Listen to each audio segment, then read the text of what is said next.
आम्ही सगळ्या चुलत बहिणी 6-7 जणींचा मिळून आमचा ग्रुप आहे आणि आम्ही एकत्र आलो ना, आमची खूप म्हणजे खूप धमाल मस्ती होते आणि गॉसिप जर करायला बसलो, तर 1-1, 2-2 तास काय आम्ही उठतच नाही. रात्री 11 वाजले, 12 वाजले, कधी-कधी 1 वाजले तरी आम्हाला समजत नाही. आम्ही बोलत एवढ्या वेळ बसतो.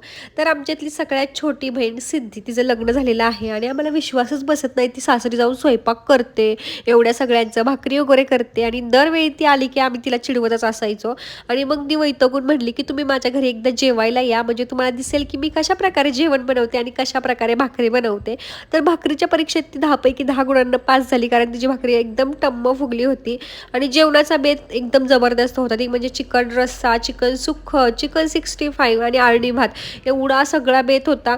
आणि त्या बेतावरती खूप जबरदस्त आम्ही ताव मारलेला आहे आणि एक प्रकारची ही आमच्या आखाड पार्टी झाल्यासारखी आहे. शेवट गोड झालाच पाहिजे. त्यामुळं येताना आम्ही आईस्क्रीम घेऊन आलो होतो. मग आईस्क्रीम खाल्लं तेवढ्यात मम्मीचा फोन येत होता, की आद्या रडायला लागलेली आहे. मग आम्ही तिथंच आमची पार्टी थांबवली आणि निघालो.